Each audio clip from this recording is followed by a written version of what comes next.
Ce qui se passe en effet est extrêmement frustrant, surtout pour les autorités congolaises qui sont en train de participer au pourparlers de manière franche, avec un souci de rétablir le plus vite possible l'autorité de l'État dans les zones occupées. Et évidemment, nous sommes consternés par le fait que le M23 affiche une posture, si vous voulez, qui semble être coopérative au niveau des instances internationales et au niveau des processus, mais que la réalité sur terrain est caractérisée par des violences qui continuent, par un essai continu, des efforts continus aussi de s'accaparer de plus de terres.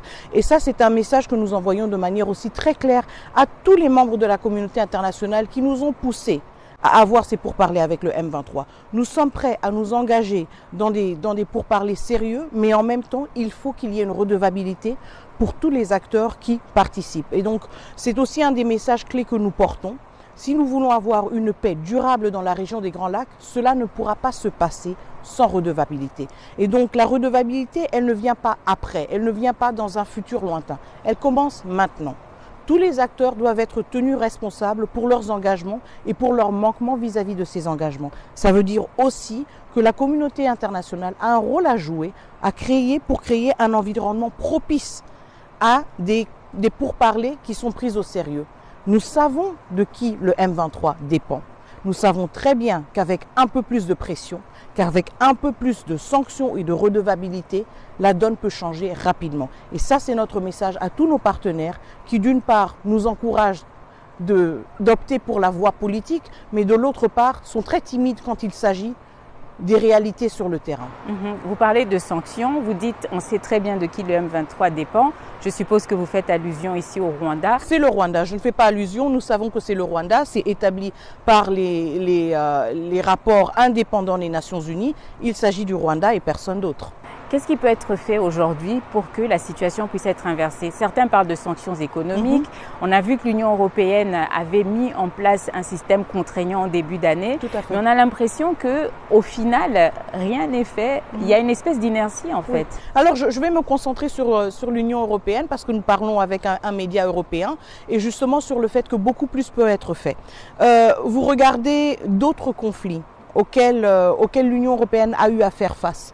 Ce que nous entendons très souvent de la part de l'Union européenne, c'est le défi, si vous voulez, à trouver un consensus avec 27 États membres qui, eux tous, ont une lecture différente. Bon, il n'y a pas de lecture différente quand il s'agit de vies humaines. Il n'y a pas de lecture différente quand il s'agit de l'intégrité territoriale d'un pays qui est violé.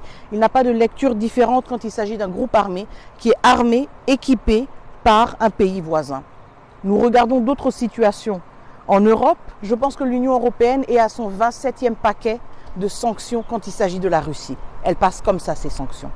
Donc, nous demandons plus de sérieux. Nous demandons une analyse aussi plus approfondie justement de ce qui peut être fait. Quand nous parlons de sanctions, il y a toute une panoplie de sanctions. On peut parler de sanctions individuelles, on peut parler de sanctions qui ciblent des institutions, on peut parler de sanctions qui ciblent des entreprises. Et donc, c'est là qu'il faut justement mettre la pression et identifier quels sont les leviers qu'on peut activer pour avoir une plus forte réaction. Mais dire que c'est complexe, dire que c'est difficile de trouver un consensus, pour nous c'est quand même se dédouaner quand même assez facilement d'une situation. Revenons encore une fois à l'Union européenne, revenons aux pays européens. Nous avons il y a quelques semaines eu une conférence quand même assez fructueuse à Paris sur les questions humanitaires, sur l'assistance humanitaire dans la région des Grands Lacs. À peine cette conférence a pris fin, le Rwanda a fait un rétropédalage pour dire que la réouverture de l'aéroport de Goma ne pouvait se faire sans le M23. Et là, malgré le fait que tout le monde s'est félicité après cette conférence, c'était le grand silence. Nous ne parlons même pas de politique. Nous parlons de millions de vies humaines qui pourraient être sauvées si l'aéroport de Goma était opérationnel à nouveau. Un autre point qui pose vraiment problème aujourd'hui, dans les 8 protocoles qui ont été présentés à Doha il y a une semaine maintenant, c'est la libération, c'est le retour des anciens FDLR. Alors on sait que ça c'est le point le plus difficile. Certains disent que le Rwanda l'utilise comme un prétexte pour pouvoir continuer à attaquer la RDC. Que dit la RDC aujourd'hui? Est-ce que la RDC est prête à accompagner ce processus comme il faut? Et nous ne le disons pas, nous le faisons. Soyons très clairs, nous ne le disons pas. Donc le CONOPS qui a été signé dans le cadre de l'accord de Washington le 27 juin a 2 piliers. Le premier pilier, c'est le pilier qui concerne la neutralisation des FDLR. Le deuxième pilier, c'est le pilier qui concerne le départ des troupes rwandaises de notre territoire souverain. Alors, nous savons très clairement que nous avons pris ces engagements. Du côté de la RDC, nous ne parlons pas de ces engagements en termes abstraits. Nous avons lancé un appel aux FDLR de désarmer, de se rendre aux bases de la MONUSCO pour être rapatriés. Ils ont dit que le chemin était obstrué, que c'était difficile pour eux d'atteindre cet endroit-là dans un communiqué il y a quelques semaines. Oui, pourquoi? Parce qu'il y a justement le M23 et les forces armées rwandaises qui contrôlent ce territoire. Si le Rwanda veut vraiment en finir avec les FDLR, ils doivent aussi créer des conditions. American Dream. Disposant chaîne Investment Group. Rêve américain pour la Kosomba Lopango aux États-Unis. Plus précisément la ville où il y a Dallas. Aujourd'hui c'est possible. Pays moi pendant 30 ans. Ne vous trompez pas l'adresse. Disposant chaîne Investment Group.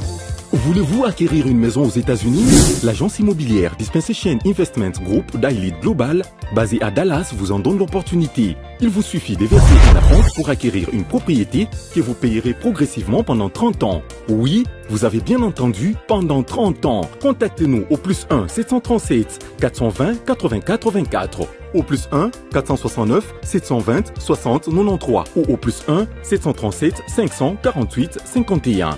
Dispensation Investment Group, investissez dans votre avenir avec l'immobilier aux États-Unis dès aujourd'hui. Oh ma papa, ton maman Lopango. Rêve américain. Venez nous contacter. Rêve américain. Tapez sur Google. Dispensation Investment Group. Na moke na komi baye. Lopango elenge. Lopango elenge. Ozala bayere elengi pou. Héritage à bana. Rêve américain. Pour la Kosomba Lopango aux États-Unis. Plus précisément la ville où il y a Dallas. Aujourd'hui c'est possible. Pays moi pendant 30 ans. Ne vous trompez pas l'adresse. Disposant chaîne Investment. Lotaka Music Band International.